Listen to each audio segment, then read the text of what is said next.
La première grosse mise à jour Dark Raiders est enfin là. Alors qu'est-ce qu'il y a de nouveau? Il y a tout d'abord une nouvelle map, Stella Montis, qu'on voit d'ailleurs dans les différentes maps qui existent déjà depuis la sortie du jeu, mais qui n'étaient pas encore accessibles jusqu'ici. Il y a aussi de nouveaux arcs comme la Matriarche, qui est un nouveau boss, et le Shredder, qui devrait normalement apparaître sur Stella Montis. Il y a aussi un nouvel event communautaire qui va permettre justement de débloquer Stella Montis. Pour cet événement communautaire, il va falloir donner des ressources basiques, donc des matériaux basiques, pour faire progresser au fur et à mesure l'événement et faire en sorte que la map se débloque. Il y a aussi de nouveaux items qui arrivent dans le jeu comme de nouvelles armes ou encore de nouvelles grenades et mines. Et finalement, une fois que la map Stella Montis sera débloquée, il y aura également de nouvelles quêtes à accepter et à faire sur cette map. Ils ont également équilibré pas mal de choses dans le jeu avec cette mise à jour, comme par exemple les meutes qui vont valoir un petit peu plus cher maintenant et qui vont coûter aussi un petit peu plus cher à craft étant donné que cette grenade est très forte. Il y a également certains items comme les circuiteries d'arc qui vont être plus accessibles, donc que vous allez pouvoir crafter au niveau 2, mais qui vont coûter un petit peu plus cher à craft en contrepartie. Les munitions de brise-fuselage vont également coûter un petit peu plus cher et vont être un petit peu plus cher à craft. Ils ont également nerf la compétence du Security Breach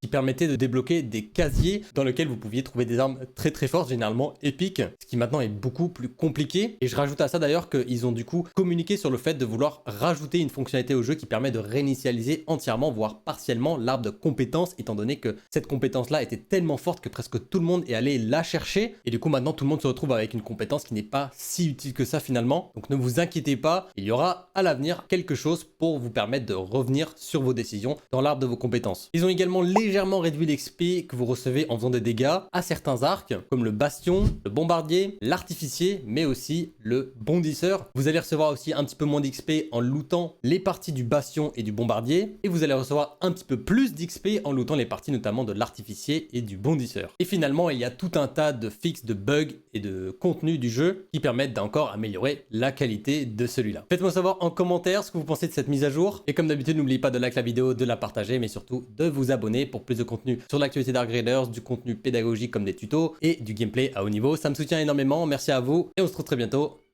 pour une nouvelle vidéo.